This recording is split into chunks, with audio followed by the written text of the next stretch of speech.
우리가 상가 중개를 할 경우가 많이 있겠죠. 그래서 상가 중개를 할 경우에는 주택임대차보호법과는 전혀 관련이 없죠. 그래서 상임법에 나와 있는 주요 사항만 간단하게 정리를 브리핑할 수 있는 간단한 정리요법을 알려드리겠습니다. 자, 일단은 여러분이 다 알고 있는 계약갱신 요구권이죠. 요거를 이제 하나하나 세분화돼서 가르치겠지만 일단 얘는 5년에서 10년으로 바뀌었죠. 그렇죠? 의무임대 기간이 5년에서 10년으로 바뀌었습니다. 이게 2018년 10월 16일 날로 바뀌었죠. 2018년 요거 하는 거 아니라 그랬어요. 10월 16일 날 이후 갱신되거나 새로 임대차 계약하는 것은 10년으로 계약갱신 요구권을 할 수가 있다. 이 내용이고요. 하나하나 이따 자세히 설명할 겁니다. 또 하나는 임대료 인상 상한은 5%죠. 그죠? 5% 인상 상한을 해라. 이런 얘기가 되겠고요. 또 하나는 권리금 방해행위 금지 기간은 임대인은 임차인이 신규 임차인을 데리고 와서 계약하는 것을 방해하면 안 된다라는 권리금 보호 조항이 생겨났습니다. 옛날에는 계약서에 권리금 인정 안 한다 뭐 이런 계약서가 많이 있었습니다. 근데 지금은 이렇게 상임법에 일부나마 임대인은 신규 임차인이 신규 임차인을 데리고 와서 권리금을 받고 계약하는 것을 방해하면 안 된다라는 조항이 생겨났습니다.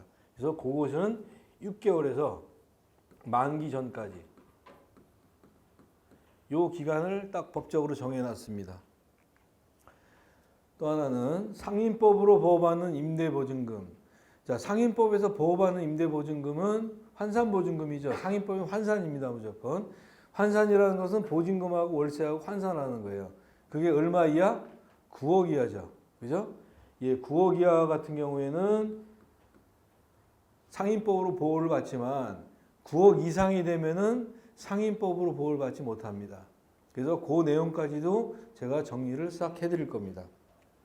자, 그러면 이 내용을 하나하나씩 정리를 해나가겠습니다. 우선 계약갱신 청구권.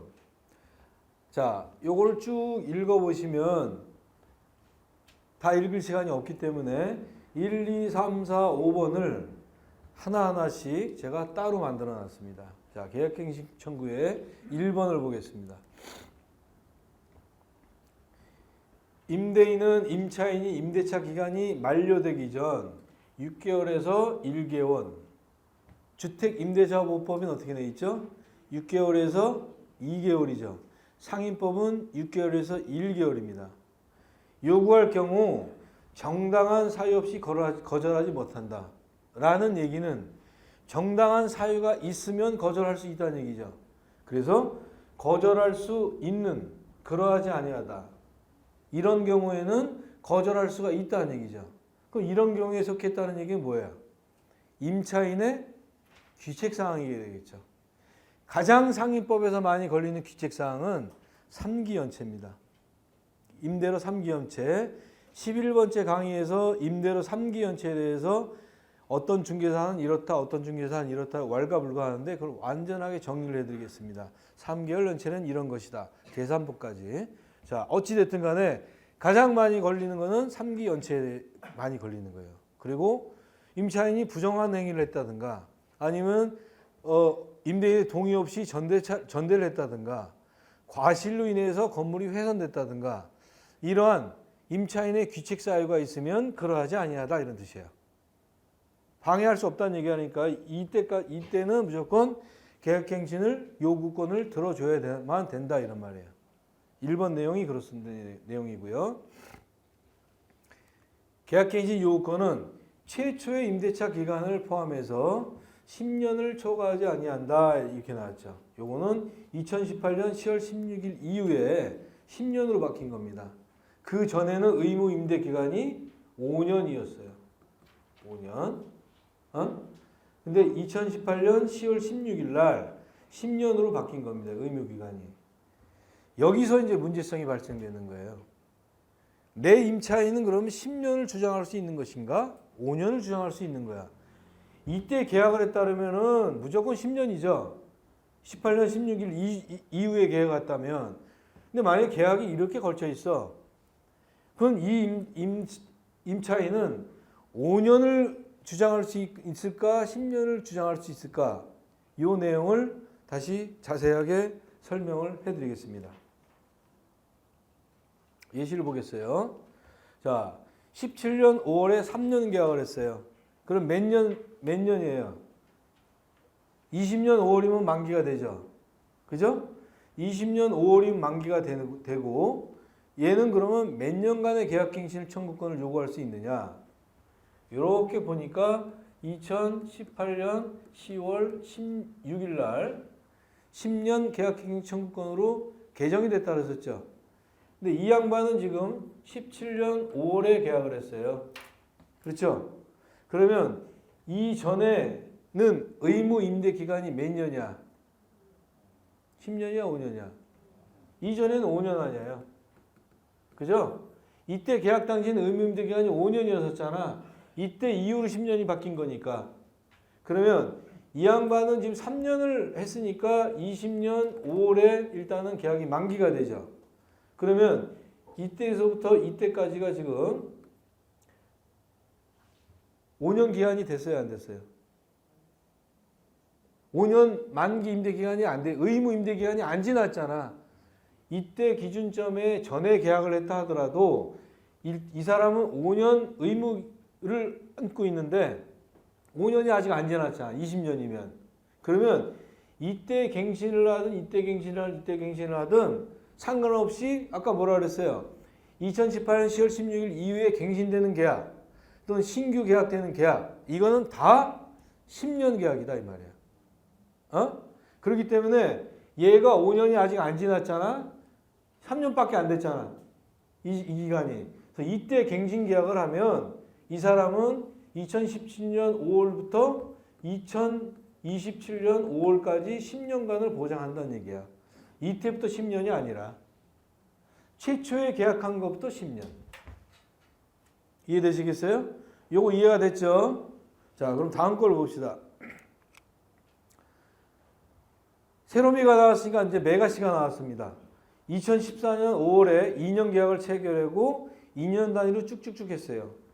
13년 5월, 15년 5월, 17년 5월, 19년 5월 이렇게 되겠죠. 그죠? 자, 이렇게 만기가 도래했다면 10년의 계약 기간을 주장할 수 있을까 봅니다. 2018년 10월 16일 날 바뀌었다고 했죠? 2018년 10월 16일 머릿속에 집어넣어야 돼. 그걸 기준으로 해야 되는 거니까. 그럼 여기 걸치네. 그죠? 2018년 10월 16일 날 걸치죠. 그죠?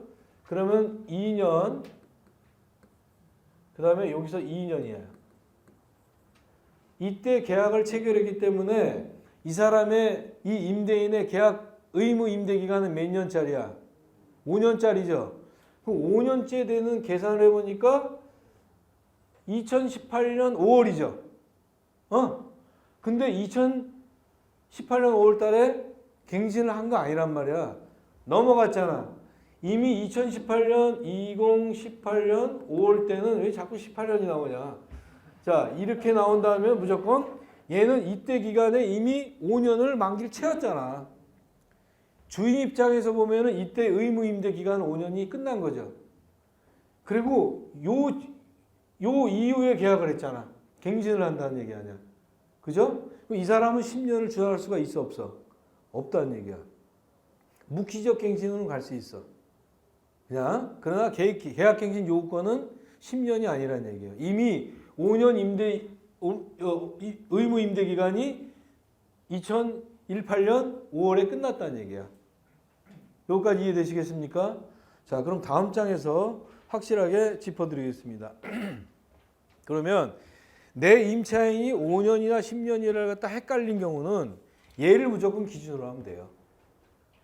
18년 10월 16일에 기준으로 해서 그때 이미 5년 임대 기간이 끝났느냐 안 끝났느냐, 5년이 끝났느냐 안 끝났느냐. 자, 얘가 지금 기준점이 요 날이죠. 요 날 5년에서 10년으로 바뀌었기 때문에 만약에 요 전에 여기 계약을 했다라면 이미 이 전에 5년이 끝났다라면 이 사람은 10년 계약을 주장할 수가 없다는 거예요. 임대인은 5년 의무를 해줬다는 얘기야. 그러나 이렇게 걸쳐져 있는 경우, 이렇게 걸쳐져 있는 경우는 여기까지가 5년이죠. 그러면 이 기간 안에 아무 때나 요거만 안 넘으면 돼. 아무 때나 갱신 계약을 하면 이때부터 이 계약한 때부터 10년간을 주장할 수 있다는 얘기죠. 이해되겠습니까? 그래서 의무 임대 기간이 2018년 10월 16일 날 기준으로 해서 5년이 지났느냐 안 지났느냐 이렇게 걸렸다라면 5년간을 함축해 보고 그때가 5년이 안 지난 상태에서 갱신을 이렇게 한다면 만약에 이 갱신이 이렇게 지나가면 안 되는 거야. 그지? 이미 여기서 끝난 거니까 5년이. 그러니까 여기에 갱신 기간이 걸쳐 있다 그러면은 얘는 5년 주장할 수밖에 없는 거야. 10년이 아니라. 그래서 이 사람은 여기서부터 10년 동안 계약 갱신권을 주장할 수 있다. 이해되시겠죠? 자, 세 번째 나온 내용은 갱신되는 임대차는 전 임대차와 동일한 조건으로 다시 계약한다. 주택임대차 보호가 똑같죠? 그죠? 자, 갱신되는 임대차는 전 임대차와 동일한 임대차로 한다라는 말은 주택임대차 보호가 똑같습니다.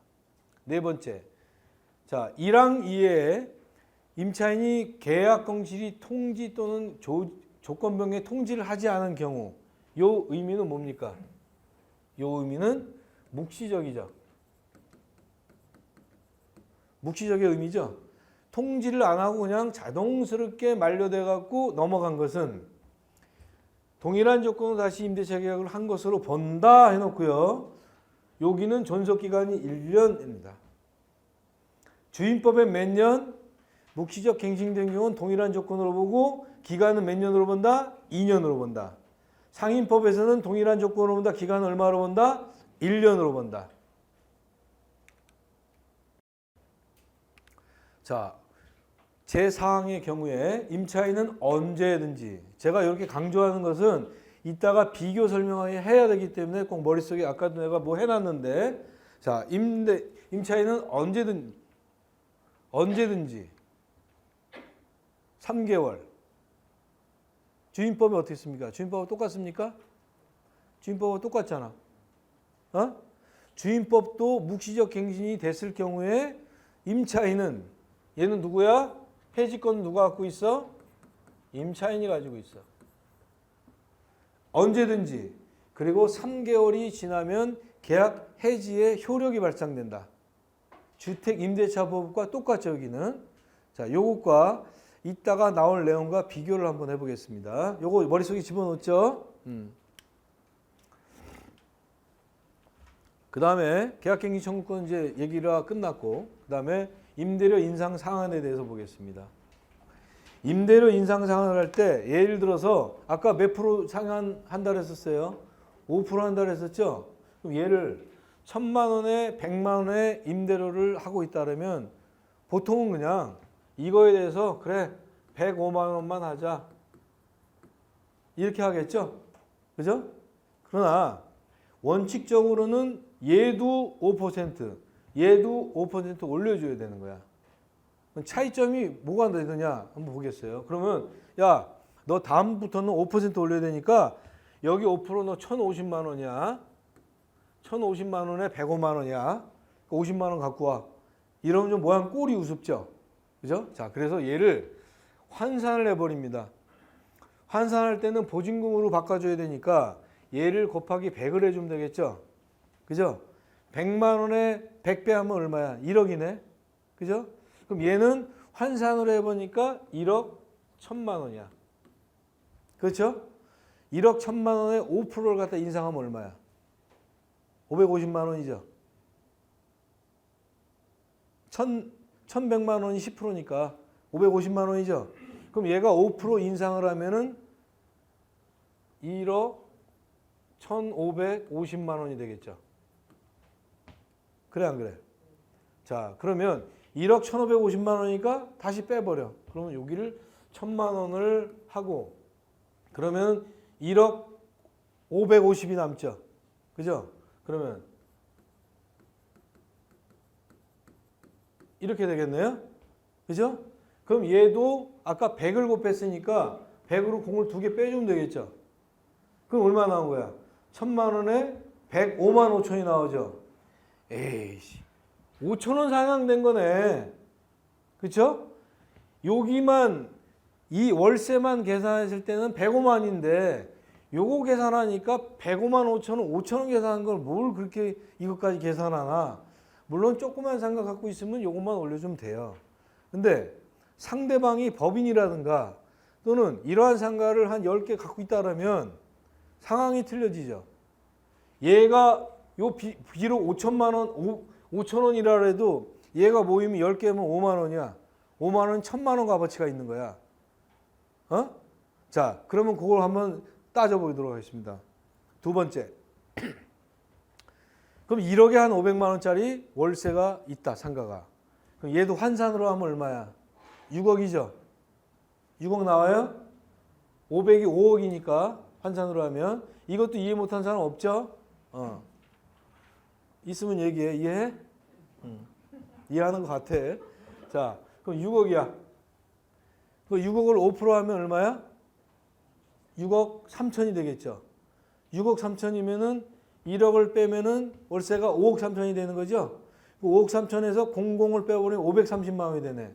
그럼 얘를 했을 경우에 1억에 530 이렇게 나옵니다. 그렇죠? 그러면 얘만 그냥 올렸을 경우에는 525만 원이죠. 그렇죠? 그래서 얘를 갖다가 같이 5%를 조정을 해봤더니 5만 원 차이가 난다는 얘기야. 에? 5만 원이라는 얘기는 어느 값어치인가 봅시다. 예를 들어서 내가 1,000만 원을 어디다 투자했어. 그럼 6% 수익률이야. 5만 원씩 1년에 60만 원이죠. 6%야. 그러면은 이 5만 원, 요것만 잠깐 올렸을 뿐인데 이 건물가는 1,000만 원의 가치가 올라간 거야. 수익률을 더 올려주는 거란 말이야. 그러면 내가 법인을 갖고 있으면 건물이 이렇게 상가가 많이 있으면은 얘를 올려주는 게 나아? 아니면 얘만 올려주는 게 나아? 당연히 얘를 올려주는 게 낫죠. 이렇게 계산을 얘까지 올려주는 거야. 그래서 임대료 인상 상한은 월세만 올려주는 것이 아니라 원칙적으로는 보증금까지 줘야만 된다. 상가가 많은 사람을 많이 갖고 있는 사람일수록 이 계산이 빠르기 때문에 반드시 이렇게 계산을 할 겁니다. 임대인 입장에서 보겠습니다. 임대인 입장에서 현재 그래 5% 인상을 갖다 적용을 한다면 5% 인상을 적용한다면 현재 물가 상승률이 얼마예요? 혹시 아시는 분 있어요? 물가 상승률이 6% 이상입니다. 자, 물가 상승률이 6% 이상일 경우에 얘를 따라잡을 수가 없죠. 그래서 임대인 입장에서는 얘를 5% 이상을 올려버리면 걸리니까 어떻게 나옵니까? 관리비를 인상해버립니다. 그래, 임대료는 내가 5% 인상밖에 안 한다. 대신에 관리비를 올려버리는 거야. 그러면 관리비 인상 가지고 법적으로 하자 있는 건 아니니까 그래? 나가 그러면. 이럴 수밖에 없죠. 그러니까 이거는 임대인 입장에서는 이럴 수밖에 없는 거야. 왜? 고물가를 갖다가 따라잡을 수가 없기 때문에. 그래서 아직까지는 우리 상가를 임차하고 있는 임차 입장에서는 뭐 임대인이 어떻고 저떻고 해도 임대인이 갑입니다. 갑. 아시죠? 그리고 또 하나 팁 드리자면은 보통 이제 할아버지들이 이제 갑인 것 같은데 할아버지한테 잘하지 마시고 그 할아버지 옆에 계신 할머니한테 잘하세요. 할아버지는 허당이야, 허당. 할머니한테 뭐 아이스크림에도 더운 날 하나 사드리고 인사라도 꼬박꼬박 잘하고 그러면 뭔 일이 있을 때 할머니한테 쏙 쫓아가서 하면 할머니가 다 해결해. 그러니까 할머니한테 잘해. 할아버지는 허당이야. 알았죠? 어찌됐든 간에 임대인은 갑입니다. 그래서 가능하면 딸랑딸랑 해주는 게 좋다는 얘기입니다. 싸우지 마시고. 그다음에 권리금 보호 임대인 방해 금지라는 거는 아까 제가 초수에 말씀드린 대로 임차인이 주선한 신규 임차인이 되려고 하는 자로부터 권리금을 지급받는 것을 방해하면 아니 된다라고 권리금 보호 조항이 상임법에 딱 명시되어 있습니다. 전에는 이런 게 없었어요. 이게 딱 명시되어 있기 때문에 요거는 6개월 만기에서 6개월 전까지. 아씨 그럼 내가 딱 내놨는데 안 나가네. 안 나가. 안 나갈 수가 있겠죠. 권리금 2억인데 안 나가. 그럼 뭐 방법이 없지. 포기하고 나갈 수는 없잖아. 계약갱신을 해야지 뭐. 갱신해가지고 또 1년을 기다리는 거지 뭐 장사하면서. 권리금 포기할 수는 없잖아. 그렇게 이제 진행을 시키면 된다는 얘기야. 그렇기 때문에 계약갱신 요구권을 사용하지 못할 거라면 큰일이죠. 주인한테 잘못 보여가지고 또는 임차인의 귀책사항이 생겨가지고 임차인의 귀책사항이 생기면 뭐가 나오냐면 임대인은 계약 해지할 권리가 있는 거야. 또 하나는 권리금 보호행위도 받을 수가 없는 거야. 왜? 계약갱신 청구권을 사용할 수 없기 때문에. 그럼 권리금이 날아가는 거가 되겠죠. 그러니까 임차인은 본인의 귀책사항이 발생되지 않도록 조심 또 조심하셔야 된다는 얘기예요. 특히 3기 연체에 해당되는 거. 자, 제가 PPT를 올해 처음 내가 만들어 본 거라서 처음 치고는 잘 만들었다고 하는데 열심히 하려고 하는데 이렇게 좀 부족한 점이 있어요. 그래서 좀 이상하게 나와도 이해해 주시기 바랍니다. 상임법에서 보호받는 환산보증금이야. 얘는 말씀드린 대로 현재 9억이죠. 옛날엔 6억 1천만 원이었었는데 9억으로 바뀌었죠. 요거는 9억입니다. 그럼 얘는 일반 임차인이고 얘 이상이 되는 사람들은 우리는 고액 임차인이라고 부릅니다. 그죠? 그러면 이 고액 임차인은 요거를 못해. 우선 얘부터 9억 원 이하 일반 임차인은 이 모든 거 다 해당됩니다. 대항력도 있고 계약갱신 요구권 10년도 가능하고 연체시 계약 해지도 가능하고 다 된다는 얘기야. 지금까지 배운 대로. 그러나 9억 이상의 고액 임차인은 상임법에서 보호를 받지 못해요. 자, 요거까지는 괜찮은데 우선 변제권하고 임차권 등기 명령 같은 것도 상임법에서 보호를 받지 못해요. 그럼 얘는 어떻게 해야 되느냐? 내 보증금은 그럼 어떻게 해? 얘네들이 상임법에서 보호를 안 해주는데 이런 사람들은 무조건 전세권 설정을 해야 돼요.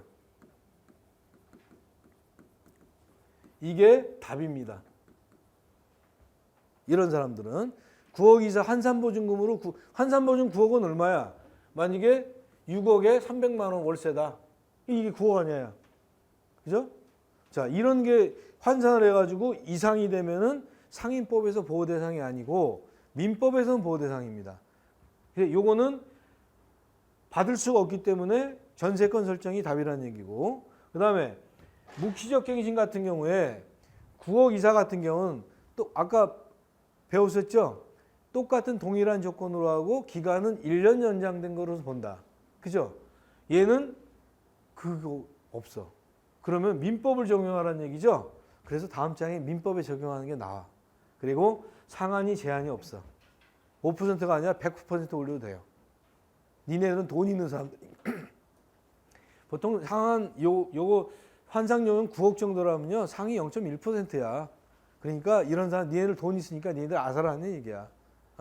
자, 그러면 묵시적 갱신할 때는 상임법에서 다 보호가 되지만 묵시적 갱신할 때는 환산보증금 9억 이상의 고액 임차인은 상임법에서 보호를 못 해준다. 그러면 어디서 봐야 된다? 민법을 적용해야 된다.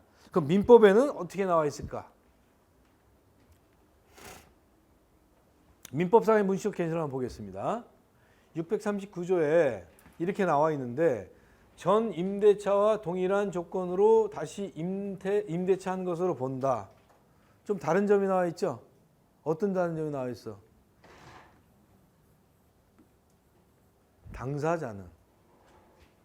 당사자라는 얘기는 누구누구를 말하는 거야? 임대인, 임차인, 당사자를 말하는 거죠. 그죠? 아까 주임법이나 환산보증금 9억 이사의 임차인 같은 경우에는 그 임차인 같은 경우에는 임차인만 이렇게 나왔잖아. 계약 해지권이 누구한테 있어? 임차인만. Understand? 얘는 뭐로 나왔어요? 당사자. 당사자라는 얘기는 임대인이나 임차인이나 똑같이 이 둘 다 해지권을 가지고 있다는 얘기야. 민법에서는 9억 이상의 고액 임차인은 이해됐죠? 자, 당사자 이해됐고, 그 다음에 그럼 635조 규정에 어떻게 나와 있나 봅시다. 그리고 아까 주임법에서는 2년 연장된 거로 본다. 상임법에서는 1년 연장되는 거 본다. 얘는 기간 약정이 없어요. 기간 약정을 해준 게 없어요. 그리고 당사자는 언제든지 해지의 효력을 발휘할 수 있고, 이걸로 하는 게 낫겠다. 자, 당사자는 이거 만들어 놓고 까먹었네. 언제든지, 그죠? 임대인은 6월이야, 6월. 아까 상임법이나 주임법에서는 임차인은 3개월 후죠. 근데 얘는 당사자니까 임대인은 6월, 임차인은 1월 이렇게 된 겁니다. 정리가 됐습니까? 정리가 됐죠? 여기다 안 써줘도 되지? 다시 한번 정리를 해자보면 주임법이나 9억 이하의 일반 임차인의 상임법의 보호를 받는 임차인은 묵시적 갱신한 경우에는 1년 연장된 것으로 본다 이렇게 돼 있죠. 주임법은 2년이지만 기간이 나와 있어요. 그리고 계약 해지권은 누구한테 있다? 임차인한테 있다. 그리고 언제든지 계약을 해지할 수 있고 계약 해지 3개월 정도가 되면은 계약 해지 효력이 발생된다. 그러나 고액 임차인은 상임법으로 보호를 받을 수 없기 때문에 민법 규정을 적용하면은 당사자가 할 수 있다. 임대인, 임차인. 기간도 안 나와 있고. 그다음에 임대인은 6월, 임차인은 1월 지나면 계약의 해지의 법률이 발생된다. 오케이?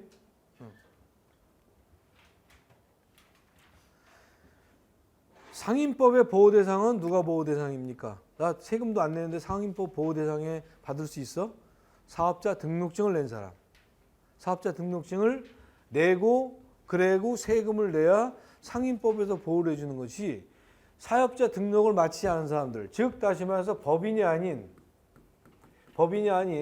사단이라든가 재단이라든가 이런 경우는 고유번호가 주어진다고 이렇게 말씀드렸죠. 계약서 쓸 때. 그죠? 사단 이런 거 같은 사람들은 이런 사람들은 부동산을 등기를 하려면 구청 가서 부동산 등기용 고유번호를 따로 받아야 돼요. 그죠? 그 번호로 계약서에 쓰는 거야. 어저께 기타 단체 등록번호 배웠었죠? 그게 바로 이겁니다. 그래서 이런 사람들, 사업자 등록증을 낸 사람들만 상임법의 보호를 받을 수 있는 것이지 냈지 않은 사람은 상임법의 보호를 받을 수 없어요. 그죠? 그 다음에 주택 임대차 보호법에서는 거주야 플러스 전입을 하면 얘가 무슨 역? 대항력이죠. 그래 안 그래? 여기다가 확정일자를 갖다가 하면은 이게 우선 변제권을 할 수가 있는 내용이죠. 상가는 거주 플러스 사업자 등록 플러스 확정일자 이렇게 하면은 우선 변제권을 받을 수 있는 거야. 자, 그러면 요게 틀린 점은 거주는 뭐 들어가서 장사하면 거주하는 거죠. 사업자 등록증이 이게 뭐냐면 이게 전입신고야. 얘가 전입신고라고 보면 되는 거야. 사업자 등록이. 그 장소에다 사업자 등록을 냈으니까. 그렇죠? 그리고 얘 같은 경우는 임대차 보호법 확정일자는 저 동사무소 가서 확정일자를 받으면 되지만 얘는 어디 가서 받아? 세무서 가서 받는 거야. 확정일자는. 얘는 세무서. 주택임대차 보호법은 그 주민센터. 아시겠죠? 그래서 이런 게 다 정리된 사람이 보호를 받을 수 있는 것이지 그렇지 않은 사람들은 보호를 받을 수가 없다라는 말입니다.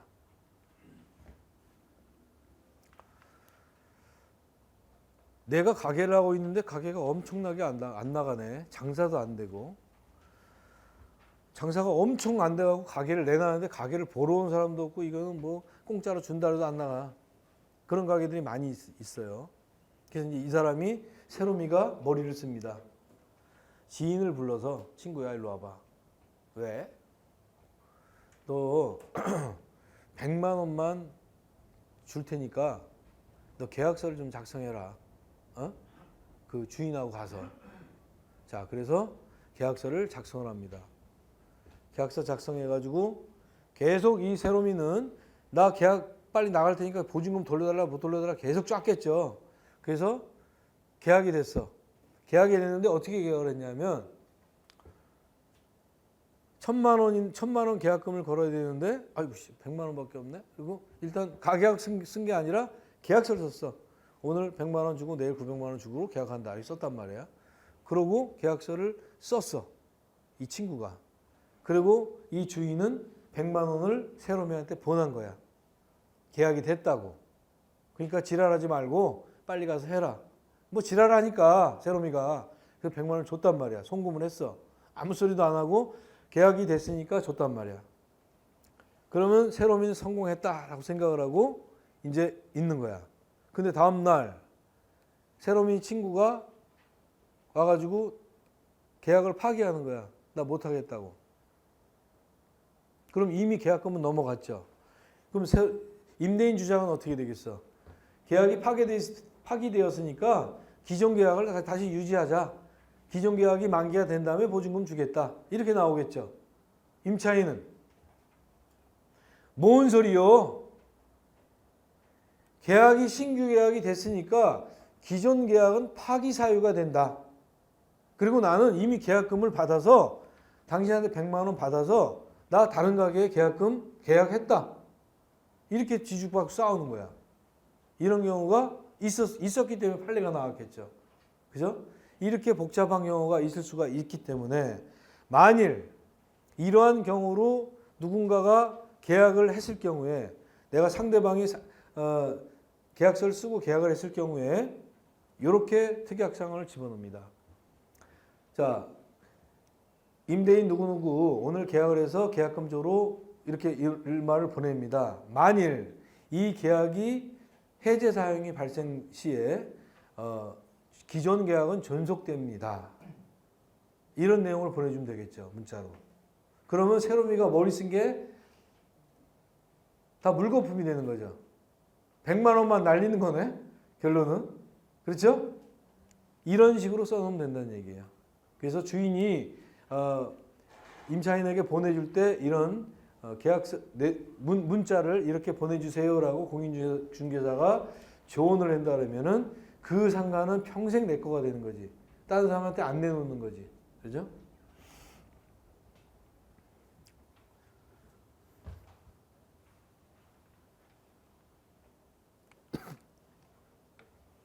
자, 이 경우는 원래 정상 임대차 금액이 요게예요. 3천에 200만 원이야. 그런데 이 사람은 정상 계약은 이건데 계약서 위에다가 정상 계약은 이건데 그냥 3천에 100만 원으로 써놓은 거야. 직간에는 감액을 해준다고. 그래서 1년 후에는 150만 원 받고 2년 차에는 200만 원을 받고 그 이후에 3년 차부터는 200만 원으로 인상하기로 한다. 이렇게 쓴 거야. 원래는 3천에 200인데 이렇게 특약사항을 쓴 거야. 요 분은 3천에 200만 원인데 아예 계약서에다 3천에 200만 원을 쓴 거야. 그리고 니네 좀 처음에 장사하는 거니까 불편하니까 1년 차에는 100만 원 감액, 2년 차에는 50만 원 감액, 3년 차부터 정상적으로. 그럼 얘 받는 거나 사실은 똑같죠. 똑같아요, 안 똑같아요? 얘 지금 1년 동안은 100만 원을 받고 2년 차에는 150만 원을 받고 그 다음에 3년 된 후부터는 200만 원 그대로 받는다는 의미죠. 얘는 그냥 200만 원으로 적어놓고 처음에 100만 원으로 감액을 시킨다. 그리고 50만 원 감액해서 150만 원을 받는다. 그 다음에 200만 원 받는다. 똑같은 거네. 그죠? 그러면 여기 입장에서 보면은 얘는 냄새가 증액 냄새가 나죠. 얘는 냄새가 감액 냄새가 나죠. 그럼 어떤 계약이 유리한가? 똑같이 써도 똑같은 금액을 받는 거지만 만일에 하나 임대인과 임차인하고 문제가 생긴다 그러면 얘가 이 100만 원을 받고 있었어. 야, 5%만 인상해라. 105만 원밖에 인상이 안 되는 거죠. 문제가 생긴다면 임대인은 이걸 써야 되는데 이걸 써준 거야. 지가 이렇게 하는 걸로 해가지고 원래는 이건데 집간에 도와준다고 도와주는데 임차인이 만약에 티각태각 싸운다 하면은 나 못 나가 배째하면서 10년 계약 청구권 요구할 이거 임차인도 아주 개진상만 나오면 그냥 아주 개진상 많아요. 못 나가 함부로 못 내버리니까 명도가 안 되니까.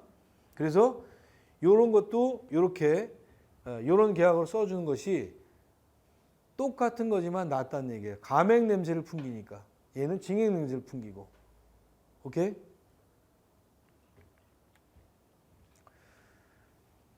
자, 코로나로 인해서 임차인이 어려워지니까 임차인이 감액 청구권을 갖다 임대인한테 할 수 있는 기간이 있었습니다.